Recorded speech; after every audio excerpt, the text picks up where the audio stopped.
PS4 friends, we have a few new treats. As usual with patch, we have 2 new trophies we're adding in. I think the biggest one that everyone will love. Remote play with your PlayStation Vita. We're allowing players to customize their full bindings, just like DualShock 4. That's been a big request on the forums, and we put it on the list, and we finally got to it, so Update 13 has that. We put in PS4 exclusive color picker for the low cost of 1 credit. It features all the cool PS4 colors, the blues, the whites, the blacks, and we kind of took the face button colors off the DualShock 4, so we made a color palette out of those. The other thing is performance. We've definitely been digging into universal performance gains. Certain levels we know are very hairy, and we've addressed those. And the amount of content in this patch is ginormous, so PS4 fans are lucky because this is a big update. Just some minor changes, couple tweaks. A couple bug fixes, tweaks, you know, performance improvements, fix some spelling mistakes in item names. Yeah. Anything else? Meh. Yeah. Melee 2.0. What should we say about it? There's a lot of hype around the office about it, so I think it's a matter of just final balancing and final massaging of the different stances, and you know, making sure it works with all the different AI types and that sort of thing. But yeah, it's really coming together. We've taken every weapon that has like 3 or 4 attacks now, and now they each have like a dozen things that they can do and different stances, and those stances give you more energy to put into your mods.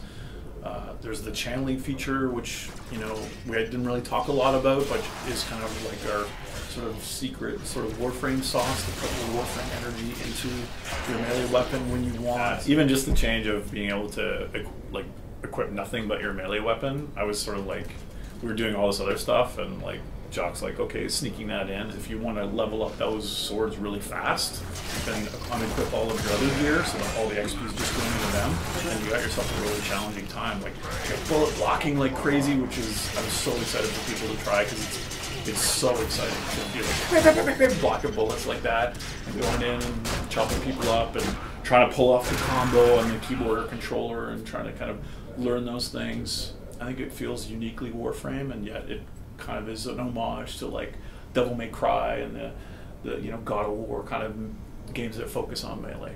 We've got Hydroid as well. Hydroid, yeah. Hydroid as well. You turn into this water form, and then anything near you goes and falls into this kind of void, and then yeah, if they die, then they're gone forever, or if they survive that, they'll kind of be spit back out when you turn back into your solid form. So he has a lot of really neat kind of elemental, kind of Kraken-like powers. What is crazy is like that for that power, like that basically these watery tentacles come out kind of like the abyss, right?